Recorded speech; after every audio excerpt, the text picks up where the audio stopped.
heading back to Hyderabad, we've had some big team news. Stefan Schemmelt. Yeah, big news for India, Dan. News that'll add to the host problems after they lost that first test. All-rounder Ravindra Jadeja and batter KL Rahul will both miss the second test in Vizag on Friday. Jadeja suffered a hamstring injury in being run out by Ben Stokes on the fourth afternoon. That was a pretty obvious one. We could all see Jadeja limping off, and we told that he'd be going for a scan. Rahul's got a quadriceps issue. That was less obvious. That's more of a surprise. But two massive blows when you consider the roles that they play in the side. Jadeja as really the premier all-rounder for India. KL Rahul had stepped up to bat at number 4, the Virat Kohli position. Remember, India already without Kohli, pulled out of the first 2 tests for personal reasons. No Mohammad Shami, no Rishabh Pant. Without Jadeja and KL Rahul, they've called up Sarfaraz Khan, a middle-order batter who's got a first-class batting average of nearly 70, the 4th highest of all time. Surab Kumar, a left-arm spinner, and Washington Sundar, who's a spin-bowling all-rounder. He played in 3 tests the last time England were here back in 2021. So India now, a growing list of absentees, 1-0 down in the series, and what they do with their team in Vizag is going to be very, very interesting. Phil Tufnell, I mean, that is an enormous blow, isn't it? And it started to be a bit reminiscent of last year in Pakistan, I should say the year before now, when England arrived and Pakistan had so many injury issues. But are India perhaps a little bit better placed to suck up those injuries? Well, yes, absolutely. I mean, they've got some fantastic cricketers over there that could come in. But still, I mean, Jadeja, probably one of the best spinning all-rounders in the world, gives you so much with the bat in that sort of late middle order, great in the field, Rahul, all the experience in the world. You just don't want to start losing after a loss like that. In the first test match, you don't want to start losing some of your big key players. So that is going to be a headache for India. And as you say, no Kohli as well. It just starts sort of like feeling that it's a little bit sort of inexperienced in that middle order. So, big news. And, it's going to be a headache for India. Well, we're going to talk at some length about that extraordinary test match. We're going to ask ourselves where it ranks in the history of English great victories, great comeback victories for any side, really, against India in India. But first, Stefan, you spoke to Mark Wood off the back of the result, and here's what he had to say. Woody, it's the morning after the night before. How are you feeling about what's happened over the past 4 or 5 days? Yeah, delighted. I think to pull that off, obviously people were a little bit sceptical before, but there was always belief in the group. We knew it was going to be a huge task, which it was, but a monumental achievement and one that we can look back on and think, amazing. You talked about maybe some scepticism from outside the camp, not necessarily in the method, but just about the size of the task that faced you. Not many teams come here and win series, not many teams come here and even win test matches, and Ben said before the game, just to win one is a massive achievement. So what is it like to know that you can do what you've done this week? I think it's one of our greatest wins. I think that just tells you how big it was. Now we know what we can do. I think it's more we've given India something to think about. They have to now come up with a different plan for like Ollie Pope if he's reverse sweeping or different tactics. We know that's still a huge task. Bit of perspective of one game. That's obviously 5 in the series. So that's another big task to come and win the next game. But we've proved to India that it's going to be a battle and that we're not going to give up. What have you learned as a team during this first test? I think just the way that the game flows. Obviously, this from a seam ball as a point of view, there's that short windows where the ball might reverse or the pitch can offer you something, and then in those other periods, it's about applying pressure when we can with the bat or the ball. But there might be periods where we have to slow the game down if they've got a partnership, or we speed the game up if there's wickets falling and then they can feel under pressure. I think the other thing we've learned is that the reverse sweep's pretty good, and that is a good way to go about things. But against 3 quality spinners, we also know that there's dangers there. But I think at the right times we picked the right shots. First innings, the pitch was quicker, and then it slowed up. So that might be the same going into Vizag. And we've just got to, I guess, assess conditions when we get there.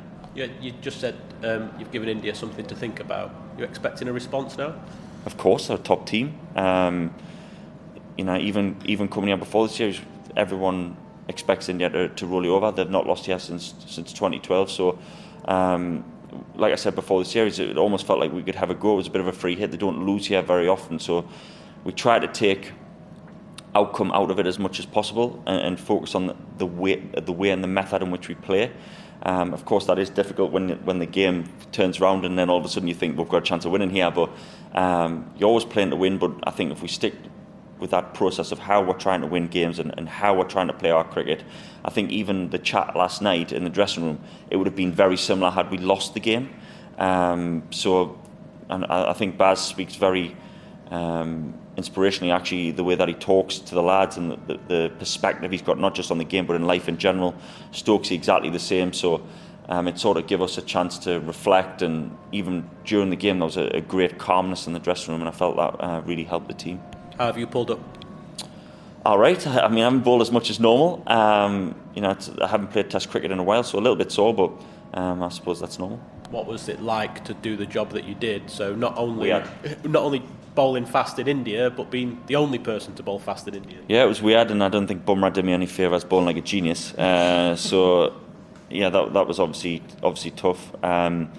I think it was just a different flow at the game. Obviously in England or usually overseas, it's the seam and then there's blocks for the spin, even when we played in Sri Lanka and Pakistan. But here it was very much spin dominant, and then the seam would have like little pockets of play where it would reverse, or we felt like we needed to change the pace of the game, so it wasn't just one method all the time.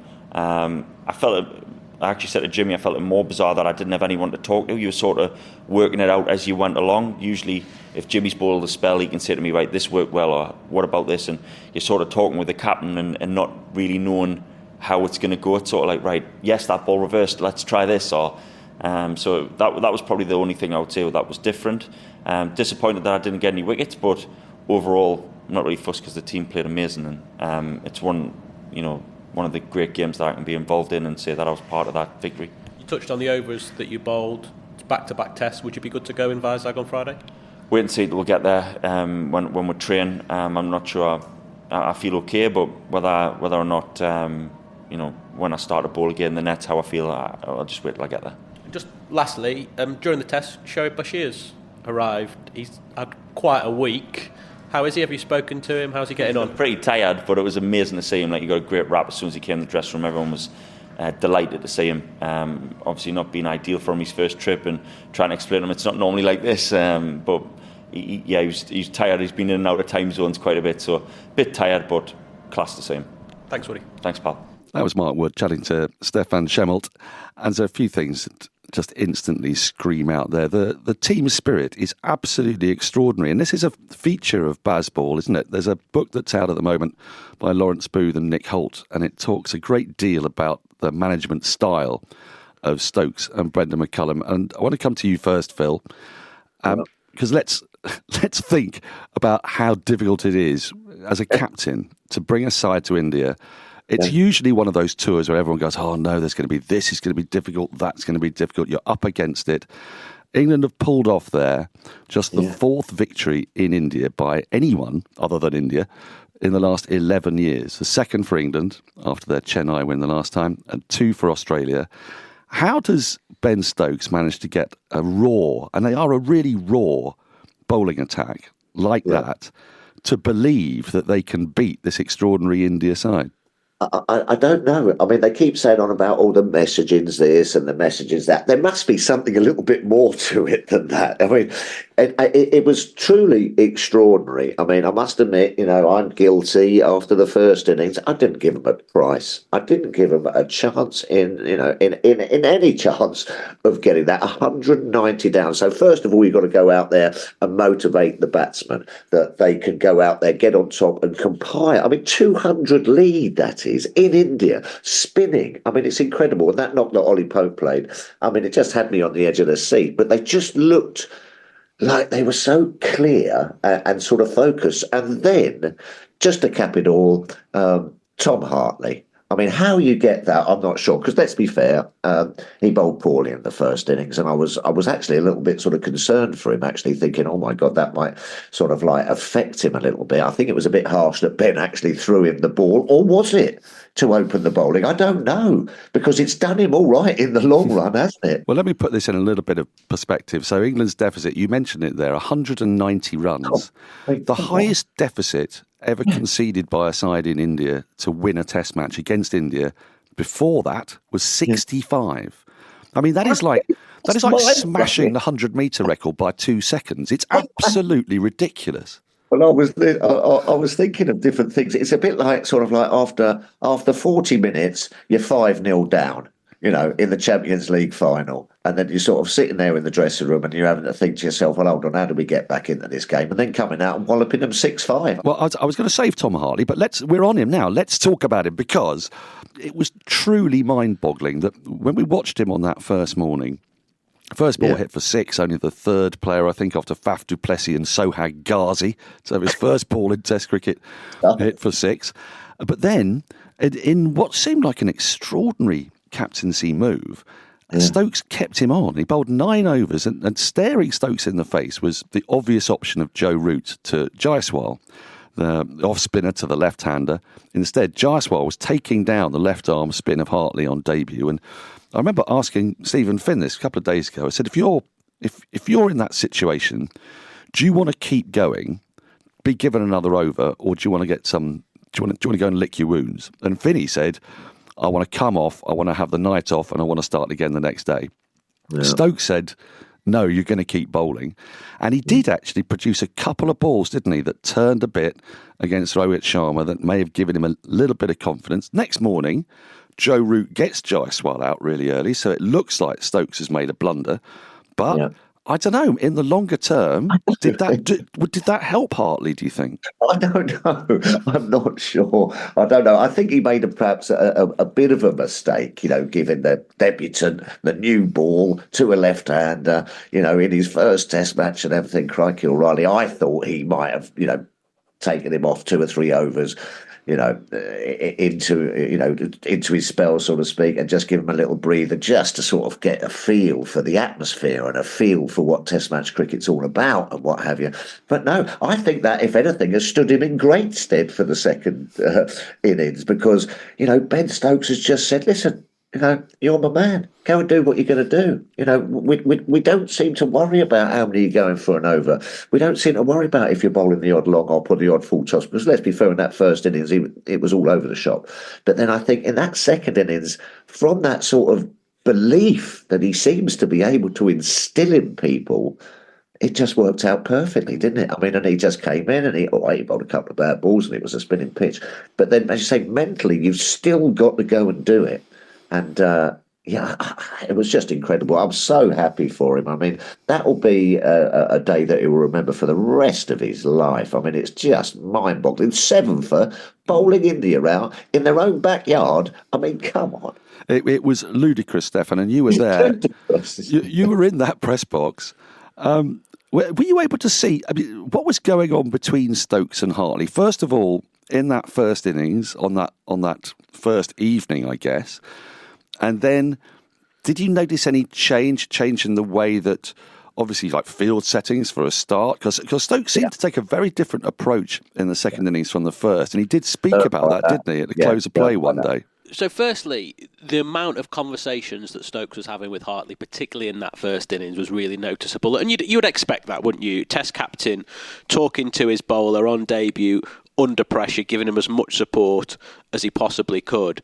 Throughout that first innings, when Hartley was bowling, and Rayan Ahmed as well, when he was struggling, Stokes, it was trademark Stokes' captaincy to the spinners. I struggled to remember a time when there was more than just one man out on either side, sweeping square of the wicket. It's as if Ben Stokes doesn't know that long on and long off exist.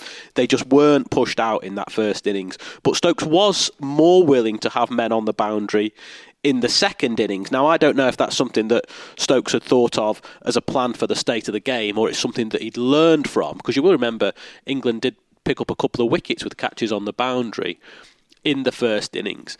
The thing about Hartley is it's all one for me from this England point of view. So if you look at the spirit side of things, and I do think that is almost quite unique in all of sport at the minute. Like, you are more likely to find these boys on the golf course than you are in the nets. It's all about being relaxed, trusting their ability.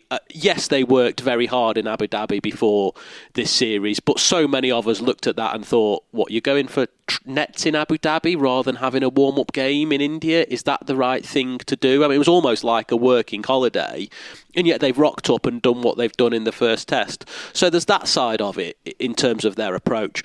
But a lot of these things also don't happen by accident. So if you remember, Brendan McCullum, one of the most innovative captains the game's ever seen, Ben Stokes, he said that, he was thinking about, before he even took the job, he was thinking about how differently Test cricket could be played. And so what brings me to the Hartley point is that England have been thinking about this for quite some time. They remember what Axar Patel did to them 3 years ago, and they have been looking for bowlers who could replicate those attributes, those skills, even if they haven't necessarily got the record in county cricket. And 2 days before the Test match started, Stokes said to the journalists, look, I've been here.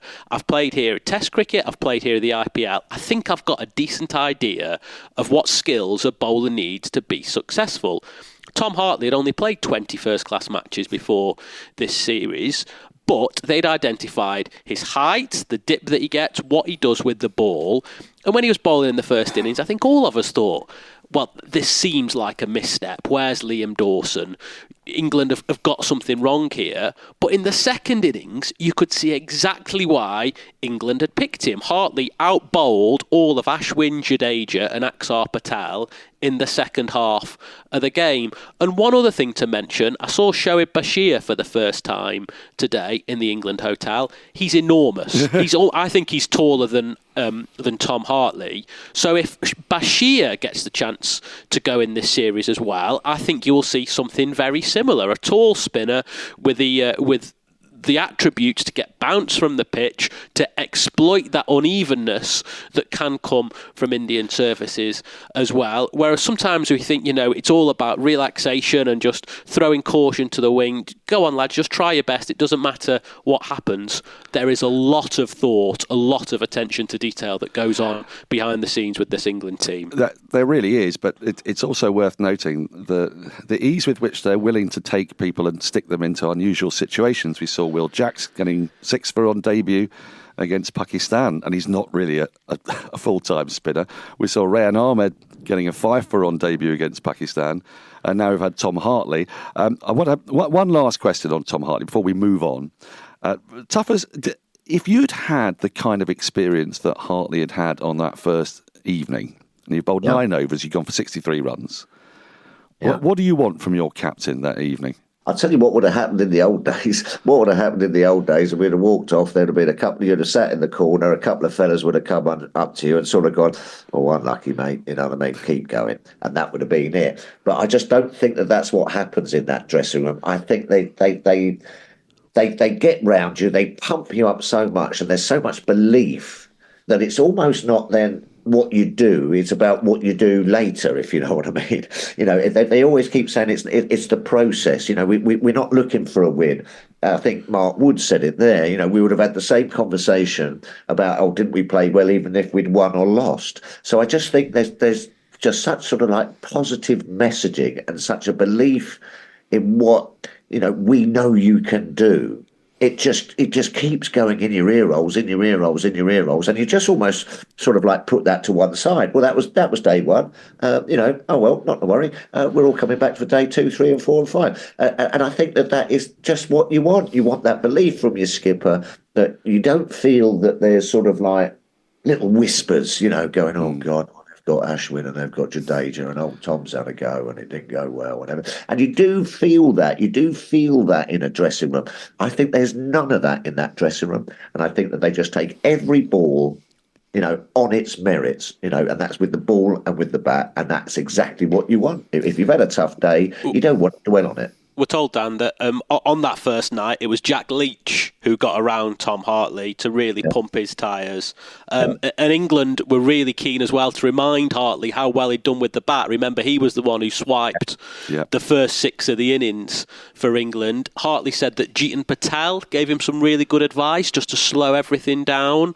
That Hartley said in the first innings, I just felt like I was running in too quickly. And Jeetan Patel, the England assistant coach, who's mainly responsible for the spinners, saw that and said, look, when you go out and bowl again, take your time, just slow everything right down. And you mentioned the times that this has happened to England. They're so good at rolling with the punches, aren't they? You remember how when Johnny Bairstow got injured, well, they just discovered Harry Brook and he got millions of runs. Will Jacks came in that Rawalpindi test when Ben Foakes got ill. Rayan Ahmed got given a debut when he was 18. He got a fifer. Moeen, coming back into the side last summer after Leach got injured, was eventually batting number 3 and being the frontline spinner. And even in this test, when Leach was hobbling around, they got Joe Root to do a decent impression of Graham Swan. They just seem to manifest good things happening for them through the positivity and giving everyone such belief. This is the TMS podcast from BBC Radio 5 Live. Pep Guardiola, a perfectionist, a tactical genius, the best manager of his generation, the best manager in history. Reserve team coach Pep Guardiola, a popular former player at the Nou Camp, will take over from Rijkaard. This is a podcast all about the man who has shaped the modern game. It feels almost as if he's solved the riddle, if he's cracked the code for football. From his history in La Masia to dominating football across Europe. He's brought a brand of football to the Premier League that we've never seen before. Everybody plays like Pep's teams now. On football, he takes you to heaven. From BBC 5 Live. Sporting Giants, Pep Guardiola. Listen on BBC Sounds. Well, obviously, we were going to talk about Tom Hartley. He was on debut and took those 7 wickets, but everybody contributed, really. I mean, Mark Wood perhaps the least, because the pitch wasn't to his suiting or to his liking.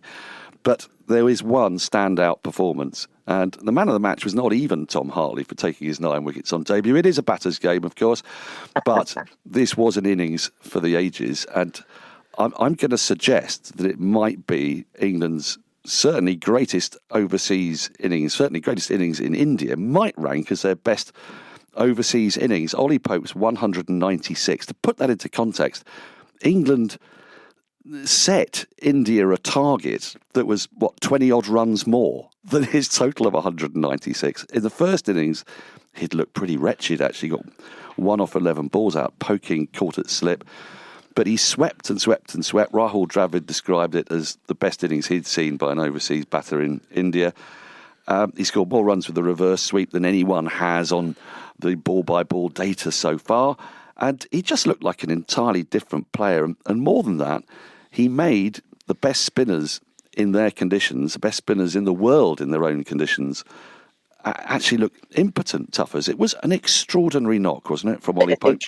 Yeah, absolutely. Extraordinary knock. And as you say, in the first innings, went out there, looked a little bit stabby, a little bit nervous. He's always a bit sort of, frenetic at the start, isn't he, and everything. But I thought, oh, crikey, he's going to have to stop sort of like poking at those ones outside off stump, or he's going to nick off. But then second innings, I just noticed technically wise that he was just not doing that with his forward defensive.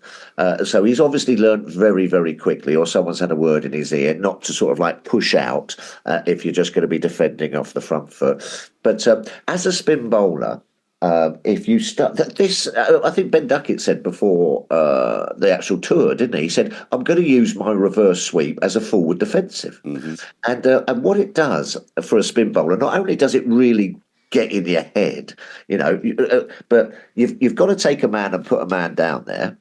So it's getting rid of one of your fielders. And if it doesn't, not all of it, and they were hitting them in front of the square and behind him, so they were getting 4s, not just 1. Well, it was notable that Rohit Sharma struggled to play that shot, didn't he? And actually tried to, and it wasn't coming off for him. Let me just, before I come to you quickly, Stefan, just to put it in context, that innings of 196 has only been surpassed in the second innings in India by overseas batters 3 times. Andy Flower, 232 not out. Brendan McCullum, 225.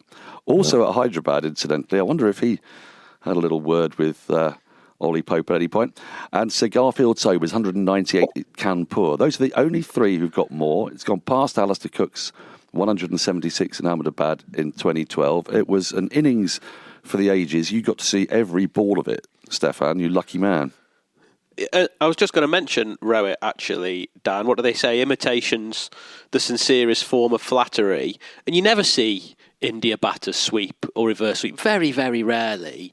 But in the second innings, Rowett was trying to play the reverse sweep. He was trying to do an impression of Ollie Pope.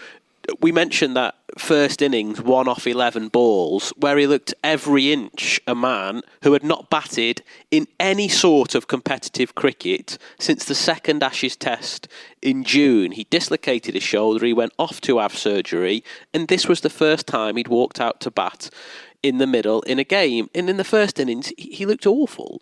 And there was conversations going to, if Harry Brook does return to the tour, or if England decide they want to give Dan Lawrence a go, is Ollie Pope going to be the man who missed out? He's become a bit of an untouchable in this England side, Ollie Pope, as vice-captain. And the conversation was, well, how has that become the case? What has he done to get to that status? But the second innings was just quite brilliant. And what I thought was so fantastic about the way Pope played was that he was beaten quite a lot, actually. And because the pitch was turning, because the quality of the spinners, but in some ways, in those conditions, you've got to have the memory of a goldfish as a batter, to not worry what's happened the delivery before, to keep committing to the shot you want to play. And his playing of the reverse sweep in particular, what I thought made it so excellent and so skillful was how the balls he was trying to reverse sweep, if he did miss them, they weren't getting him out, which meant he was picking the right deliveries to play the shot to, or at least premeditating the right deliveries to play the shot to. Yeah, and it was a real pleasure. And you go through all the sort of the different knocks that have been played overseas in my lifetime by England batters. Alistair Cook in Brisbane, Kevin Peterson in Mumbai, Ben Stokes in Cape Town, Alex Stewart in Barbados. But yeah, this is right up there. Is that the greatest innings by an England batter overseas? Yes or no, Tuffers? Well, I think conditions, quality of bowling attack, state of the game, I think it's got to be. Yes. Stefan? I'm erring on the side of no, but it doesn't mean that it wasn't absolutely brilliant. Now, I promised you we would rank this victory in order of all the great overseas victories that England's had, because that's what you do in sport. You say, is it the best of all time? And I'm going to fling a few options at the panel. The Rawalpindi Test last year, amazing because it was such a flat deck. Bear in mind that Australia had been to Pakistan. It had taken them 3 Test matches to win 1 right at the very end, right at the death, in the last session of the last match. England somehow scored 506 for 4 on the first day and forced a victory with an extraordinary declaration, setting just 343. That was an amazing one. The MCG win in 2010, which was probably the perfect Test match, bowled Australia out for zip and took a first innings lead by the end of the first day, went on to win by an innings, 157. Mumbai 2012, winning by 10 wickets. For me, though, probably the one that's closest in nature to this, and Tuffers, you may remember this one well, it's in 1989-90 at Sabina Park. England, who had not won a Test match against the West Indies in, I think at the time, 16 years, went out to the West Indies with again, quite a new-look side. Wayne Larkins was opening the batting. Devon Malcolm was quite fresh to the team. It was a very raw bowling attack. They took on the undisputed world champions, the West Indies, in their own backyard in Jamaica and pulled off a sensational win. I think that's kind of the nearest one to me because of the surprise element and the fact that the bowling attacks, on paper, England's is so much weaker than India's as it was against the West Indies all those years ago. I'm just looking, listen, I'm a spin bowler. I think that one was right up there. And I just look at 190 runs deficit in first innings. That's incredible. That is just absolutely sensational. Mentally to pick yourself up and to sort of like go out there and say, oh, listen, we're only 190 behind. We can do this. We can go out there in the third dig and give them 250. I mean, just mentally to have that ability, not just skill-wise, but to actually see yourself sort of climbing that mountain to do it is something special. And then for a debutant to come in there and bowl India out, as you say, 7 foot on debut in their own backyard. I don't think it gets any better than that, but I'm a spinner. Stefan, you've been with all the scribes, and presumably that's been the talk of the evening last night, wasn't it? It was getting out your old wisdoms and poring over previous games and going, have we just seen the greatest England overseas victory? Oh, you know how I like to spend my time, don't you, Dan? I'm a relatively young man, Dan, and I grew up at a time when England didn't win many test matches away from home. So this goes right up there. I think it's definitely their best win anywhere in the Stokes-McCullum era, and I think it does trump Rawalpindi, even though the odds against anyone getting a result in Rawalpindi were so high. England made all the running, and that wasn't a particularly good Pakistan team. I think if you think of all the circumstances that went around this win for England, and let's go back to before the Test match when they lost Harry Brook and there was the distraction of Shoaib Bashir, and they picked Tom Hartley and Rayon Ahmed with one cap between them, and Jack Leach gets injured, and they've only got one pace bowler in Mark Wood, and so often we know that England look to seam in any conditions. I think this is right up there of their all-time wins. I think I just want to reserve judgment just for now, because if this is the catalyst for something special, then I think you have to say, then yes, it's going to go straight up there with one of England's best overseas win of all time. But who knows? There's still 4 test matches to go. Even this one could be trumped. Well, this is the 19th Bazball test. It's Ben Stokes' 20th test as captain, but it's the 19th game I think he's had with Brendan McCullum. And I can't think of a game that hasn't in some sense been remarkable. Even England's losses. lost by an innings, lost by 1 run, lost by 2 wickets at Edgbaston, and lost at Lords. I mean, it's incredible. And their victories have tended to be completely absurd. But I'm going to give you, because I'm aware that the Test Match Special podcast is a broad church, and this is one for the kids. So back in 1894, oh, go on. You remember it well. Yeah. Sydney, first test match of an Ashes series. So it's away, so it's good for our criteria. Australia, 586 all out. England, all out 325. Conceded a deficit not of 190 tuffers, 261. I know. Came back powerfully. They were forced to follow on because you couldn't do anything else in those days. And everybody contributed pretty much. They made 437, 117 from Albert Ward, next top scorer Jack Brown with 53. And then Australia set 177 to win, were bowled out for 166. At one stage, they were 147 for 4. They were 130 for 2. Proper collapse it was. 6 wickets for the great Bobby Peel. Can I just say one other point as well, Stefan? Can you sort of give me the stats here as well? When England were 5 down, I think they were still 30 behind. Yeah, they were still behind. Yeah, we thought it was done in 3 days at that point. England trying to overturn a lead of 190. They were 163 for 5, so still 27 in arrears when Ben Foakes joined Ollie Pope. Foakes 34, Rayon Ahmed 28, Hartley 34.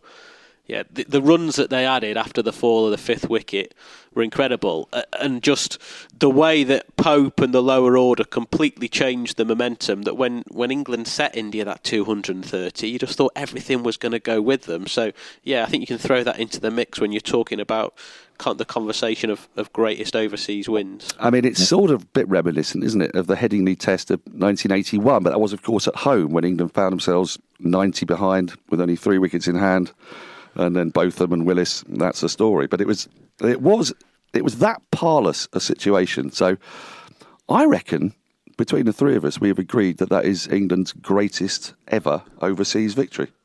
Yeah, I'm taking it. I'm giving it to them. Stefan, you've been a busy man over in India. You've also been able to speak to former India wicketkeeper Dinesh Karthik about how India will react to the defeat. Dinesh, how have you had time to process what you saw over the past 4 or 5 days? To be very honest, I don't think it's celebrated enough. What they've achieved is very, very special, considering they brought a young team. There's a lot of questions about selections. There's a lot of questions about preparations, etc., etc., etc. But they've proven most of the naysayers wrong. Yes, it's just been 1 test match in this series, but there have been 2 things the belief and the amount of fun they have in the dressing room. And the second part would be they don't seem to be bothered about outside noise so much. These two things stand out for me. Yes, there's a lot of other words that I could use as well. Grit, determination, the way they've come back from where they were in the game is quite astonishing, to say the least. What will the feeling be inside the India dressing room? They had a first innings lead of 190. Never ever lost a test match at home with a lead of more than 100. Such a formidable... 65, actually. To be honest, when they went 65 runs ahead of the opposition, they've never lost a game, I think, in the last 64 years or something like that, which is, when you keep throwing in stats like these, it just makes you realize how big a win was this, considering they were 190 runs behind on a pitch where it aided spin, and there were three of the best spinners in the world right now on those kind of pitches. Just quite unbelievable. Why did it unravel for India so quickly? On the third evening, around tea time, when Ben Stokes was out, I was wondering if India would win with 2 days to spare, and just over 24 hours later, they'd lost. What happened? It's just not you, Stefan. I think you need to cut yourself some slack here. A couple of the commentators booked a flight for the same night as well. So a lot of people who played the sport as well thought the game was going to be done on the third day. And to have come back from that, it's a mixture of many things, what they have done. The belief that Ollie Pope had with his skills and packing that, the amount of pressure Ben Foakes was under coming into this test match, because he's replaced Harry Brook in a way. And, every time he's been questioned with the bat. So to come out there when you felt like Ben Foakes could be, out cheaply, but to put up that partnership with Ollie Pope, 112 runs, and then the two rookies to follow, Rehan Ahmed and Tom Hartley. What a test match both of them have had, especially Tom Hartley with the ball and the bat. Both innings contributed with the bat and the ball. And Ollie Pope will go down as one of the greatest knocks by a visitor ever on Indian shores. So, these were special things that happened. What was really amazing for me as I looked at it from outside was their leader, Ben Stokes. It's been a short test career, but he's done things which not many test captains have thought of, or at times thought of, but were not able to execute. And that for me is really special. How good is this India team under pressure? It's a great question. I'm sure they're very, very good. And I say that confidently because of their record over a period of time. If you're going to tell me that they've played good opponents and not been put under pressure, I'd be surprised. Even the couple of tests that happened in South Africa recently, they were put under phenomenal pressure after the first test when they lost it, but they kept coming back from adversity and they did really well. So it's a team that knows how to handle pressure well. Though in this test match, I think they didn't have answers to a few of the questions raised by the English batters mainly. I think, the reverse sweep is something that these 4 days will be spent pondering by the bowling coach and the bowling unit as to what they can do when a batter reverse sweeps the way Pope and Duckett have done. Dinesh, we clearly wish Virat Kohli well. He's missing the first 2 test matches for personal reasons. On the field, he looked like a huge miss. Both the energy that he would have brought to India in the field when Pope was batting, and then we know that Kohli is one of the greatest run chasers that has ever played the game. The first part of the question, I think you hit the nail on the head. I think his energy in terms of what he brings to the test match, surely with his attitude. They could have missed a bit last test match. They were flat at times on day 3 towards the back end of it when things were not happening. So, that is a time when they really miss Virat Kohli. And yes, we all know how good he is with the bat. I don't need to keep reiterating that. He is definitely sorely missed as a batter. But more so, I believe, with what he brings in terms of stature and energy to a cricket field, especially to the Indian cricket team over a period of time, has been really special. There's another player I want to talk about who doesn't get mentioned a lot, actually, and that's Rishabh Pant. And I couldn't help but wonder how he would have batted against England's inexperienced spinners. Do you really want me to answer that question, Stefan, as to how he would have batted? We all know how he bats in terms of no matter who bowls, in England, in India, in Australia, there's just one way Rishabh Pant plays, which is to take on the bowling and, put them under pressure. I was thinking more, he's got after England spinners in the past. Jack Leach in particular has taken some real treatment from Pant. And there was a thought that in the first innings that India actually left a few runs out there with a few of the shots that they played. And I just wonder if Pant could have really taken the game away from England on that second day. 100%. He's the kind of player who puts tremendous pressure on the spinners and fast bowlers to that. But they didn't. They just played the one fast bowler, so more so the spinners in this game. He would have definitely tried his best to tonk a few down the ground. He's a fearless cricketer, and one that can really turn a game around in a session. And he's done that consistently over a period of time, be it the 100 in Cape Town, the way he's batted in Australia, the way he's actually played against England in the last series. So he's someone who's very capable of that. So yes, a left-hander against two left-arm spinners would have made a massive difference. And he brings a lot to the table as well. His chirpiness behind the stumps as well is something that is that can be annoying at times. And Pant's still recovering from the injuries that he suffered in a road accident. The next test starts on Friday in Vizag. Dinesh, what can India do? It looked like they might be having to wait on some news of Ravi Jadeja. It looked like he might have just tweaked his hamstring when he was run out by Ben Stokes. Shubman Gill looked well short of form at number 3. What could happen between now and the start of the second test? I have a feeling they'll, just like you said, just wait on the fitness for Jadeja, or else we can see Kuldeep Yadav playing. If Jadeja is not fit, that is one change that we could expect. I do think that they looked back the middle order even more and just, give them the confidence to go out there and do what they do. We could also see India playing just one fast bowler and probably add an extra batter. Rajat Patidar is waiting in the wings. That could happen as well. These are changes that is very possible. We'll see a similar wicket, one that aids spin and can make batting harder as the game progresses. But the one thing is for sure, Indian team has always come back from adversity over a period of time really well. And they will come out all guns blazing with the bat and ball. You will see a different Team India with different plans, a lot more attacking to batters, and a lot more attacking with the bat as well. That is the hope that I have. That is one thing that they need to do, because we saw when Yashasvi took on the spinners, how it looked at that point of time, and the way they batted in the second innings when they were a bit meek about it and were waiting for things to happen. It just didn't happen. And that's not the way a Team India should go about it. The fact that the pitches can be really hard to bat on, all the more reason you need to be that much more positive and play a bit of fearless cricket, one that England has done really well. What can we expect in Vizag? What will the conditions be like? What sort of pitch will India want to play on? It's a coastal town. It'll be a lot warmer during the day in terms of weather. The pitch will have as much bounce as Hyderabad, and I'm pretty sure as much turn, if not more. So I'm expecting a game that can be, again, dominated by spin, and hopefully batters come to the fore and play some lovely shots, so that at the end of the day, you have to say that you enjoyed the way Yashasvi, Ollie Pope went about things and just played shots. And I think that's what we're all looking for. Some attacking batting, putting bowlers under pressure, but at the same time knowing that if you're trying to sit on it, the bowler will always get on top of you. Just a final thought, Dinesh. This result's good for the series, isn't it? Oh, absolutely. Indians have been poor starters over a period of time in quite a few series. You can just do your background check, and you realize almost most of the series, especially when they travel, the first one just goes down quickly. And it's happened before when India have been beaten in the first test. The last time England toured India, that happened. When Australia toured India a few series ago, that happened as well. So it's not something that they knew.